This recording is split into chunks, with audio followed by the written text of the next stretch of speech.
दिखाइए संबित जी और सुप्रिया जी को। सुप्रिया जी का एक रिएक्शन ले लेते हैं, आप लोग उनसे भी, सुप्रिया जी से भी सवाल पूछ सकते हैं। सुप्रिया जी, संघ प्रमुख ने कहा है कि जो हिंसा प्रिय समाज है उसकी उल्टी गिनती शुरू हो गई है।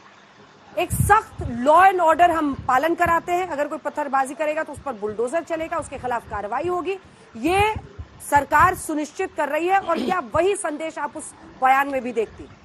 सुप्रिया जी। सर्वप्रथम तो मैं ये कहूंगी कि मुझे फर्क नहीं पड़ता संघ प्रमुख क्या कह रहे हैं, मुझे फर्क पड़ता है मेरे देश के चुने हुए प्रधानमंत्री और गृह मंत्री क्या कह रहे हैं।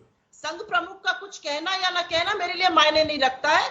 मोदी जी 140 करोड़ भारतीयों के प्रधानमंत्री हैं, वो और अमित शाह जी क्या कहते हैं इससे फर्क पड़ता है। लेकिन दुर्भाग्य यह है कि वो कुछ नहीं कहते हैं, पहली चीज।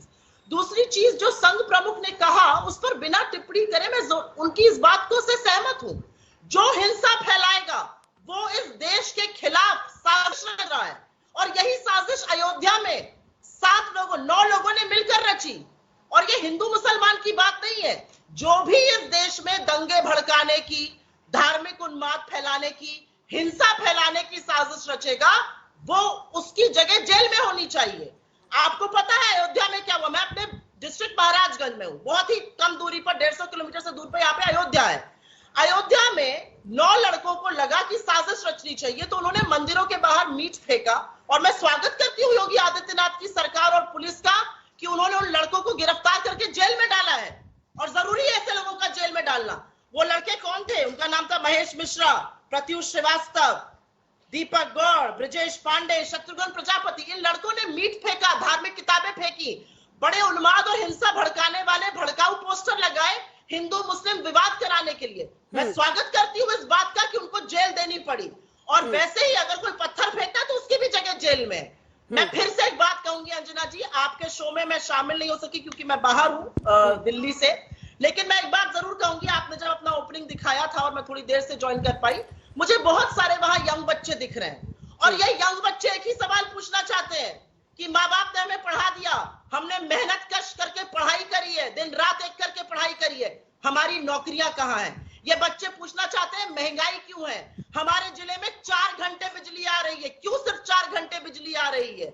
क्यों सबको डीजल, इन्वर्टर इस तरह से काम चलाना पड़ा, और जिनके पास नहीं है वो इस भीषण गर्मी में, तपती गर्मी में बिना बिजली के रह रहे हैं? ये सवाल पूछना चाहती है जनता। जनता चाहती है नौकरी की बात हो, महंगाई की बात हो, पेट्रोल डीजल की बात हो। लेकिन जब बच्चे ये सवाल पूछना चाहते हैं, एक मिनट, जब बच्चे ये सवाल पूछना चाहते हैं तो देश के चुने हुए प्रधानमंत्री ठीकरा राज्यों पर फोड़ देते हैं। तो प्रधानमंत्री महोदय को और भाजपा को क्यों सत्ता में बिठाया गया है? ठीक है, मैं हतप्रभ हूं कि जनता को इस तरह से आप लोग जनता की तौहीन करेंगे। जनता ने वोट देके जिताया है तो आपको अपने आप को लूटने का लाइसेंस नहीं दिया है। जनता ने यह सोच के नहीं जिता दिया था कि लगातार 10 रुपया पेट्रोल और डीजल बढ़ा दीजिएगा और पिछले 8 सालों में आटे का दाम तिगुना कर दीजिएगा। जनता ने यह सोच कर नहीं जिताया था कि जब बच्चे नौकरी मांगेंगे तो आप कहिएगा पकौड़ा तल लो और मैं लहसुन प्याज नहीं खाता हूं तो लहसुन प्याज का दाम बढ़ता जाए। जनता ने यह सोच के नहीं जिताया था कि जब बच्चों की नौकरी का सवाल आएगा तो आर्मी में सिलेक्शन ना होने पर और वहां भर्तियां ना होने पर एक लड़का खुदकुशी कर लेगा, जो आज समझ गया। 30 सेकंड में अपनी एक बात खत्म कर देती हूँ, 1 मिनट अंजना जी। मैंने अपना वक्तव्य शुरू करने से पहले कहा था कि जो भी व्यक्ति इस देश में हिंसा भड़काने की बात करता है उसकी जगह जेल में है। और इसीलिए मेरा मानना है, चाहे वो बजरंग मुनि हो, चाहे वो नित्यानंद हो, चाहे वो कालीचरण हो, इन सब की जगह जेल में है, क्योंकि वो इस देश की आत्मा महात्मा गांधी को गाली देते हैं। और मैं एक बात और कहना चाहती हूँ, बजरंग दल के लोगों ने कह रहे हैं कि आप मोहम्मद अंसार, मोहम्मद अकरम, कई ऐसे आरोपी जो हैं जहांगीरपुरी के, उनका नाम नहीं ले रहे। ये बड़ी विडंबना है कि जब मैंने ओपनिंग वक्तव्य में कहा कि अगर पत्थरबाजी वहां लोग कर रहे हैं तो वो भी उतने जिम्मेदार है। कौन सी हिंदी है जो नहीं समझ पाए मुझे नहीं पता। ठीक है, जल्दी पूरी हिंदी में बोला। मैं 10 सेकंड में एक बात कहती हूँ। बीएचपी के लोग खुलेआम दिल्ली पुलिस को भड़काते हैं। बजरंग दल का महेंद्र नगर में बैठकर नेता कहता है मारो या मार डालो, आर्म्स उठाने की बात करते हैं। आप मुझे सिर्फ एक बात बता दीजिए, पिछले 8 साल में, और मैं हिंदू हूँ और मैं सनातन धर्म में विश्वास करती हूँ, रोज पूजा करती हूँ, मैं ये जानना चाहती हूँ, बीच में मत बोलिए प्लीज, थोड़ी तो सिविलिटी दिखाइए। मैं सिर्फ ये जानना चाहती हूँ कि पिछले 8 साल में ही देश का हिंदू क्यों खतरे में आ गया? हिंदू खतरे में इसलिए क्योंकि नौकरी नहीं है, और हिंदू खतरे में इसलिए क्योंकि महंगाई है। इसलिए खतरे में आ गया हिंदू देश में पिछले 8 सालों में।